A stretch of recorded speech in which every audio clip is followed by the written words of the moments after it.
Imagine paying $1,000 for a plain white t-shirt. Sounds crazy, right? But people do it every single day, and let me show you why. Welcome to the world of luxury brands where perception is everything, and your brain is the battleground. Today, we're pulling back the curtain on the psychological tricks that turn ordinary products into must-have status symbols. Let's start with a simple question. What makes a luxury brand luxury? Is it superior quality, exceptional craftsmanship, rare materials? While these factors can play a role, the truth is far more complex and far more fascinating. The real secret to luxury brands' success lies not in their products, but in their mastery of human psychology. Our story begins in Paris, 1837. A young Louis Vuitton opens his first shop, specializing in flat-topped trunks that could easily be stacked. A revolutionary idea at the time.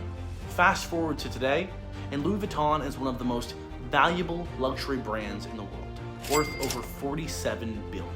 But Louis Vuitton's products are not significantly better in quality than many mid-range brands. In fact, some of their items are manufactured in the same factories as much cheaper brands. So how did they become a global luxury superpower? The answer lies in a cocktail of psychological tricks and marketing strategy that luxury brands have perfected over decades. It's all about scarcity and exclusivity. Luxury brands are masters at creating the illusion of scarcity. They limit production, create wait lists, and even destroy unsold merchandise to maintain the perception of rarity. Take the Hermes Birkin bag, for instance. You can't just walk into a store and buy one. You have to be put on a wait list, sometimes for years. This artificial scarcity triggers what psychologists call the scarcity effect. We value things more when they're harder to get. But here's the truth. Many of these rare items aren't actually rare at all. The scarcity is carefully manufactured to make you want them more. Then there is the power of association. Luxury brands spend millions associating themselves with celebrities, high-status events, and aspirational lifestyles. When you see a celebrity wearing a Rolex, your brain subconsciously links the watch with success, glamour, and status. This is the halo effect in action. Our tendency to transfer positive feelings about one thing, a celebrity we admire, to an associated object, the watch they wear. But it doesn't stop there. Luxury brands are also experts at leveraging our innate desire for social status. Humans are social creatures, and we're hardwired to care about our place in the social hierarchy. Luxury brands tap into this by positioning their products as status symbols. When you carry a Gucci bag or drive a Ferrari, you're not just using a product, you're sending a signal about your social status. This triggers what economists call conspicuous consumption, the act of buying expensive things to display wealth and status. But here's where it gets really interesting. Luxury brands don't just sell products, they sell stories. Take Chanel No. 5 perfume. The scent itself isn't particularly unique, but Chanel has woven a rich tapestry of stories around it. Its creation by Coco Chanel, its association with Marilyn Monroe, and its iconic bottle design. When you buy Chanel No. 5, you're not just buying a fragrance, you're buying into a legend. This storytelling taps into the brain's love for narratives. We're much more likely to remember the value of things that are part of a compelling story. Now, let's talk about the power of price itself. You might think that high prices would deter customers, but for luxury brands, sky-high prices are a key part of their allure. This is due to what's known as the Veblen effect, the tendency for demand for a product to increase as its price rises. Contrary to typical economic logic, high prices serve as a signal of quality and exclusivity. Our brains often use price as a shortcut for value. If it's expensive, we assume it must be good. But it goes even further. Studies have shown that people actually derive more pleasure from consuming products they believe to be more expensive. In one famous experiment, people reported enjoying the same wine more when they were told it was expensive versus when they were told it was cheap. This is the placebo effect at work. The belief that we're consuming something luxurious actually changes our experience of it. But perhaps the most powerful trick in the luxury brand playbook is their manipulation of identity. Luxury brands don't just sell products, they sell identities. When you buy a Rolex, you're not just buying a watch.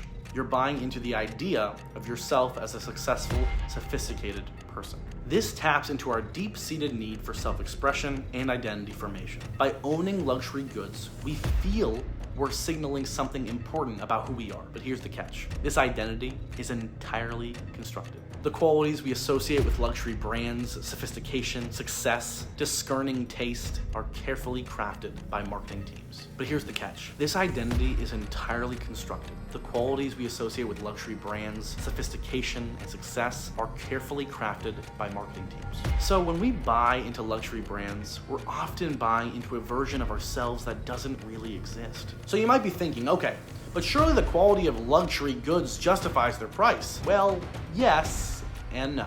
While many luxury items are indeed well made, the price-quality relationship is often widely disproportionate. A $10,000 handbag is not 100 times better than a $100 handbag. In fact, many luxury brands outsource their manufacturing to the same factories used by mid-range brands, as I said earlier. The difference in quality rarely justifies the massive price disparity. So why do we keep falling for these tricks? Part of it is the power of branding itself. Neuroscience research has shown that strong brands can actually override our rationale decision-making processes. When we see a logo, we associate with luxury. Our brains light up in ways similar to religious experiences, but there's also a deeper psychological need at play. In our modern world, where traditional status markers are less clear, luxury goods serve as a shorthand for success and taste. They're a way of signaling our place in the social hierarchy, of saying, "I've made it," without having to say a word. And in a world where many of us feel increasingly disconnected and anxious about our place in society, the allure of these status symbols becomes even stronger. But here's the million-dollar question. Does buying luxury goods actually make us happier? The research suggests, while there's often a short-term boost in happiness from a luxury purchase, it quickly fades. This is due to a psychological phenomenon known as hedonic adaptation. We quickly get used to new possessions, and they stop bringing us joy. So where does this leave us? Are luxury brands evil masterminds manipulating our brains for profit? It's not quite that simple. Luxury brands are businesses, and they're exceptionally good at what they do. They've tapped into deep-seated human desires and insecurities and built empires on them. The real question is, now that we know these tricks, how do we respond? One approach is to become a more conscious consumer, something that I can definitely use more often. By understanding the psychological tactics at play, we can make more informed decisions about what we buy and why. Another is to question the values that luxury brands promote. Do we really want to live in a world where our worth is determined by the logo on our handbag? Ultimately, the power of luxury brands comes from us. They're successful because we buy into the stories they tell about themselves and about us. So perhaps the real luxury in life is the ability to see through these illusions, to define our own worth not by what we own, but by who we are and what we do. And as we wrap up, I can't help but wonder, how will our relationship with luxury brands evolve in the future? Will we see a backlash against conspicuous consumption, or will the allure of luxury only grow stronger? What's your take on luxury brands? Are they worth it, or are we all being played? In the world of luxury, not all that glitters is gold. Sometimes it's just really good marketing.